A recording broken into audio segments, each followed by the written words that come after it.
এখন একটা ভিডিও ছাড়বেন দেখবেন কালকেই মিলিয়ন মিলিয়ন ভিউ হয়ে গেছে। অন্য কারো সমালোচনা বা আলোচনা করে আমার ভাইরাল হওয়ার ইচ্ছা নাই। তার কাছ থেকে আমার 10 লাখ টাকা খেলে আর খেতে হবে না, সারা জীবন তো আমার চলতেই হবে।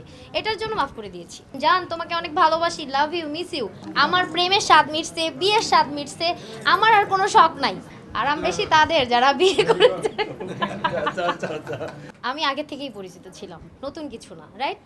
আগের থেকেই ছিলাম। আমার আলোচনা সমালোচনা নিয়ে আমাদের জীবন। এখানে নতুন করে আলোচনা সমালোচনার কথা বললে আসলে ভুল হবে। আপনারা আসছেন কেন? আমাকে ভালোবাসেন, আর আমার পরিস্থিতি না থাকলে তো আপনারা আসতেন না। এখন একটা ভিডিও ছাড়বেন দেখবেন কালকেই মিলিয়ন মিলিয়ন ভিউ হয়ে গেছে।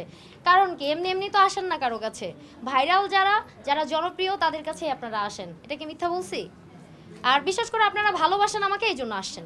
অন্য কারো মাধ্যমে অন্য কারো সমালোচনা বা আলোচনা করে আমার ভাইরাল হওয়ার ইচ্ছা নাই। আমার 6 বছর পার হয়ে গেছে, এটা আমি ভুলে গেছি।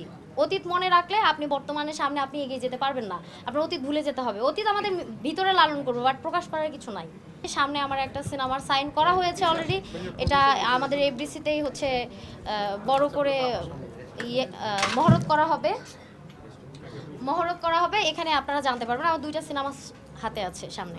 আসলে মাফ করার কিছু নাই। আমরা মনে করি আমরা মানুষ, যে কোনো সময় আমাদের মৃত্যু হতে পারে। আর মানে এইটা তার কাছ থেকে আমার 10 লাখ টাকা খেলে আর খেতে হবে না, সারা জীবন তো আমার চলতেই হবে।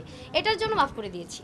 না, আমি 10 লাখ টাকার মালিক না। আমি খুব সাধারণ মানুষ, আপনাদের নুসরাত, আপনাদের ভালোবাসার মানুষ, এতটুকু। আসলে আমার হচ্ছে পার্সোনাল একটা বিজনেস আছে, আমি কাউকে বলি নাই। আমাদের পাশাপাশি আমার নিজের একটা পার্লার আছে এই বনানীতেই, 17 নম্বর রোডে। আমার লেজারের একটা বিজনেস আছে। এই বিজনেস দিয়ে আমি হচ্ছে টুকটাক যা ইনকাম করি আমার ফ্যামিলি বা আমি নিজেকে চালাই, এটা দিয়ে আমি চলতেছি। আলহামদুলিল্লাহ অনেক ভালো আছি। 30 সালের পরে বিয়েও যদি করে 30 সালের পরে, এখন না। আমি ডেফিনেটলি সিঙ্গেল।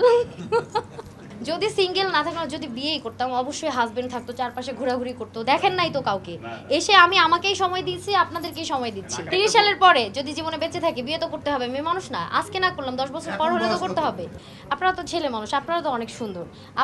আপনাদের ঘরে বউ থাকার পরেও তো ইনবক্সে এসে সারাক্ষণ, জান তোমাকে অনেক ভালোবাসি, লাভ ইউ, মিস ইউ, বলে কি না? বলে তো। আমি একটা মেয়ে মানুষ, আপনাদের থেকে বেশি আমাকে প্রপোজ করবে। আজকে ভালোবাসার কথা বললাম, 2 দিনের দিন কক্সবাজার গেলাম, সূর্যাস্ত দেখলাম, 3 দিনের দিন ব্রেকআপ করে ফেললাম। এরকম রিলেশনশিপে আমি যেতে চাই না। আমি চাই life partner is very very important. আমার জীবনে যে আসবে, যাকে আমি ভালোবাসবো, ডেফিনেটলি সে আমার ওইরকম একজন পার্সন হতে হবে, বা আমিও তার ওইরকম একজন পার্সন হব। আমার প্রেমের স্বাদ মিটছে, বিয়ের স্বাদ মিটছে, আমার আর কোনো শখ নাই। ইফ ইউ ডোন্ট মাইন্ড, আমি হচ্ছে ক্যাজুয়ালি কথাটা বললাম। আমার আর কোনো শখ নাই। এখন হচ্ছে আমার একটাই শখ, সেটা হচ্ছে নিজেকে ভালোভাবে আপনাদের সামনে প্রেজেন্ট করা, বা সামনের দিকে অনেক কাজ আসতেছে, আমার কাজগুলো করা। লাইক হচ্ছে আমার লাইফে অনেক স্ট্রাগল করে, অনেক জার্নি করে আমি এই পর্যন্ত আসছি, আপনারা কম বেশি সবাই জানেন। তো আমি চাচ্ছি আমার এই সফটওয়্যারটা যেহেতু অনেক দিন আগেই ক্লোজ হয়ে গিয়েছে, আমি নুসরাত, আমি একাই নিজের পায়ে দাঁড়িয়েছি। আমি নিজের আলোয় আলোকিত হতে চাই, ইভেন আমি হয়েছি। গরমটাই পছন্দ, কারণ গরমের সময় এসি দিয়ে ঘুমানো যায়, শীতের সময় তো থাকা যায় না, খুব বাজে সিচুয়েশন। আরাম বেশি তাদের যারা বিয়ে করেছে। সিঙ্গেল থাকি, সিঙ্গেল লাইফটা হচ্ছে ইজ বেস্ট। আমি মনে করি সিঙ্গেল লাইফে কোনো প্যারা নাই।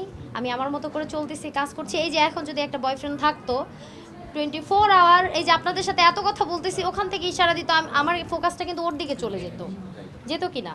তো সেই ক্ষেত্রে আমি মনে করি যে আমরা যারা সিঙ্গেল আছি, বিয়ের আগে আমাদের যতগুলা ছেলে আছে এই মুহূর্তে, সবগুলাই আমার বয়ফ্রেন্ড।